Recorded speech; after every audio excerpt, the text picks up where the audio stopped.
Earlier this year, the International Aerospace Quality Group, IAQG, released Revision C to AS9100, the Aerospace Quality Management System standard. The revision marks the first major change to the standard since its initial release in 1999. AS9100 is based entirely on ISO 9001-2008, and it additionally tacks onto the aerospace industry requirements.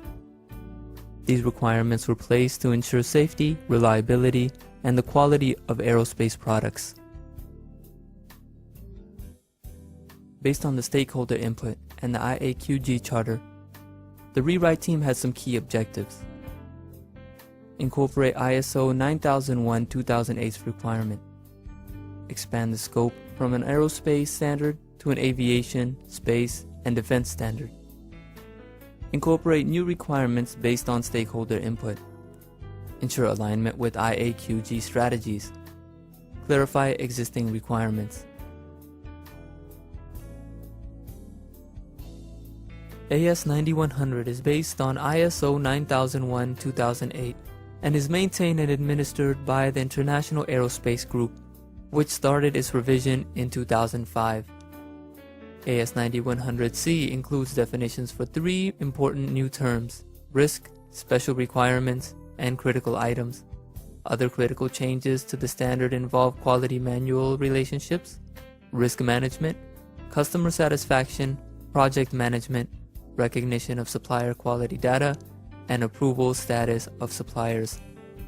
The IAQG has already established a 30-month transition period for AS9100C.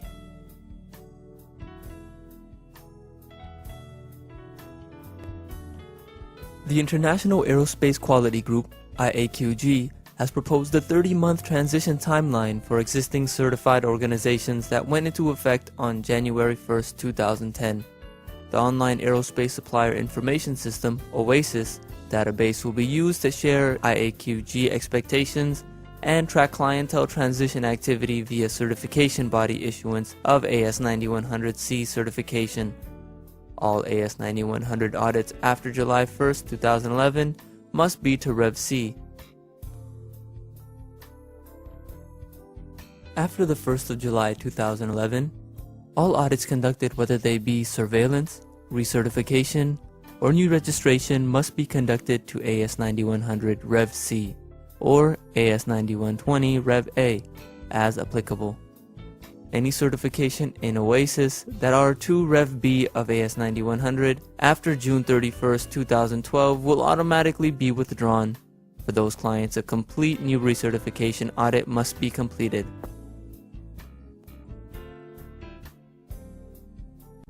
All aerospace certifications will expire, regardless of certification expiry date, if clients have not transitioned to AS9100C or AS9120A by July 1, 2012.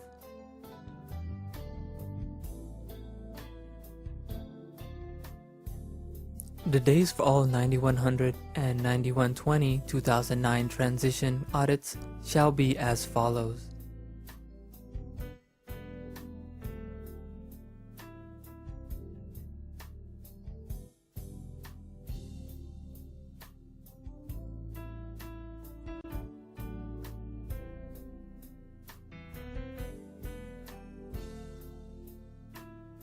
For multiple site organizations, the transition during the existing audit cycle will vary. If you are a multiple site organization, please call ISA office for additional requirements. Organizations seeking certification to the 9100 or 9120-2009 AQMS standards must formally declare to ISA conformance to 9100 or 9120 prior to ISA conducting the transition audits.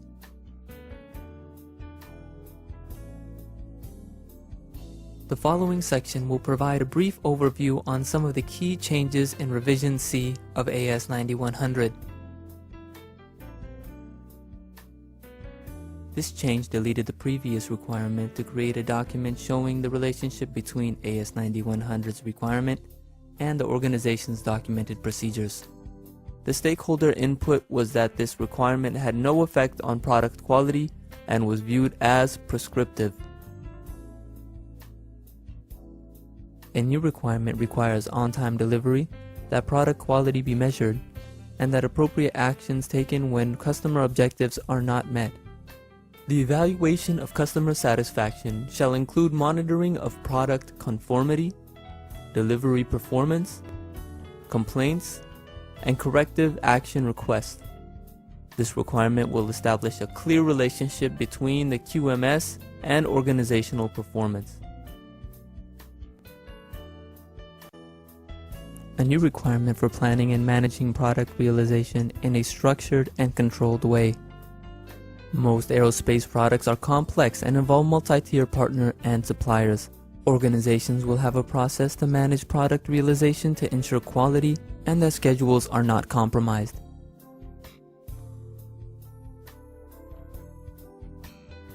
The new requirement under Clause 7.1 requires an organization to implement a risk management process. This clause will require organizations to identify and classify risk, determine levels of acceptable risk, and have effective risk mitigation plans for unacceptable risk.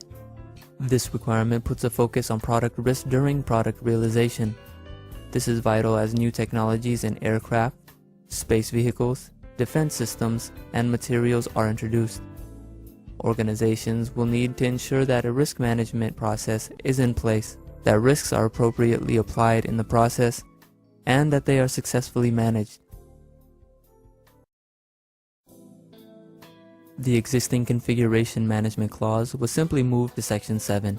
This puts the focus on product instead of documentation. Some level of configuration management is expected for all products at all levels of the supply chain. This change is in the form of a guidance note that encourages the use of data from external sources in the supplier selection and evaluation process. The industry trend is to use externally provided supplier performance data. This will require organizations to define the various supplier status levels they use, along with the scope of approval for each. They will also have to define the process for supplier approval status decisions and changes.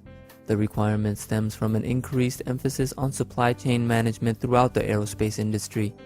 Conditions for using a supplier must depend on the approval status, and an organization must be able to demonstrate the logic used in making those decisions. Process, responsibilities, and authorities must be defined.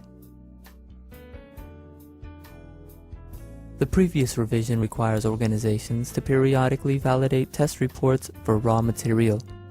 This was often a misunderstood concept, frequently misapplied, viewed as prescriptive, and subject to varying interpretations.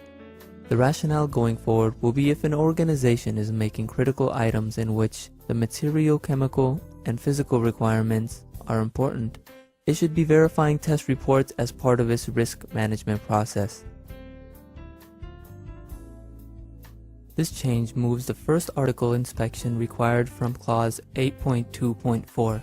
It will require organizations to verify that their production processes, documentation, and tooling are capable of producing parts and assemblies that meet requirements. AS9100 will still be referenced as guidance and is often flowed down from major aerospace companies. The change no longer requires organizations to use detailed tools and techniques such as check sheets, flowcharts, etc. to support the internal audit process. The industry considered this to be too prescriptive and decided it was best to leave the identification of the tools up to the supplier. AS9100C requires that when the organization uses sampling inspection for the product acceptance, the sampling plan shall be justified on the basis of recognized statistical principles and appropriate for use. The rationale was that numerous requests were received to improve the sampling clause, and that the way it was previously written confined organizations under other plans that could still be proven statistically valid. The revision to AS9100 brings significant changes, not only to the standard, but also to how audits will be conducted. It will be an audit tool, and auditors will be measuring organizational effectiveness.